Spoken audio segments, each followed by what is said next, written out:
شروع اللہ کا نام لے کر جو بڑا مہربان نہایت رحم والا ہے۔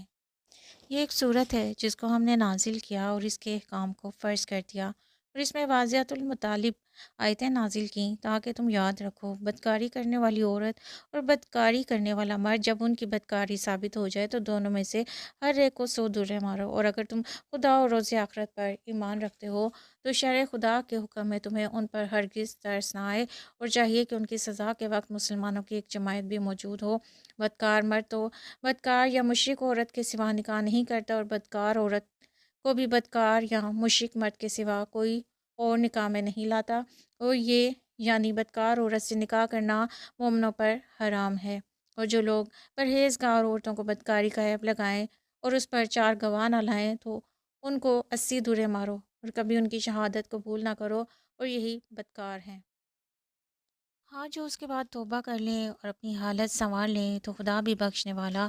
مہربان ہے۔ اور جو لوگ اپنی عورتوں پر بدکاری کی تہمت لگائیں اور خود ان کے سوا ان کے گواہ نہ ہوں تو ہر ایک کی شہادت یہ ہے کہ پہلے تو 4 بار خدا کی قسم کھائے کہ بے شک وہ سچا ہے، اور 5ویں بار یہ کہے کہ اگر وہ جھوٹا ہو تو اس پر خدا کی لعنت۔ اور عورت کی سے سزا کو یہ بات ٹال سکتی ہے کہ وہ پہلے 4 بار خدا کی قسم کھائے کہ بے شک یہ جھوٹا ہے، اور 5ویں دفعہ یوں کہے کہ اگر یہ سچا ہو تو مجھ پر خدا کا غضب نازل ہو۔ اور اگر تم پر خدا کا فضل اور اس کی مہربانی نہ ہوتی تو بہت سی خرابیاں پیدا ہو جاتی، مگر وہ صاحب کرم عمیم ہے، اور یہ کہ خدا توبہ قبول کرنے والا اور حکیم ہے۔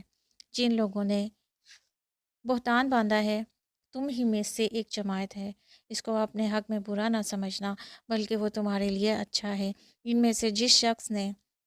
گناہ کا جتنا حصہ لیا اس کے لیے اتنا ہی وبال ہے، اور جس نے ان میں سے اس بہتان کا بڑا بوجھ اٹھایا ہے اس کو بڑا عذاب ہوگا۔ جب تم نے وہ بات سنی تھی تو مومن مردوں اور عورتوں نے کیوں اپنے دلوں میں نیک گمان نہ کیا، اور کیوں نہ کہا کہ یہ سری طوفان ہے؟ یہ افطرا پرداز اپنی بات کی تصدیق کے لیے 4 گواہ کیوں نہ لائے؟ تو جب یہ گواہ نہیں لا سکے تو خدا کے نزدیک یہی جھوٹے ہیں۔ اور اگر دنیا اور آخرت میں تم پر خدا کا فضل اور اس کی رحمت نہ ہوتی تو جس شغل میں تم منہمک تھے اس کی وجہ سے تم پر بڑا سخت عذاب نازل ہوتا، جب تم اپنی زبانوں سے اس کا ایک دوسرے سے ذکر کرتے تھے اور اپنے منہ سے ایسی بات کہتے تھے جس کا تم کو کچھ بھی علم نہ تھا، اور تم اسے ایک ہلکی بات سمجھتے تھے اور خدا کے نزدیک وہ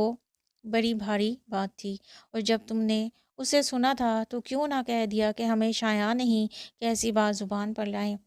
پروردگار تو پاک ہے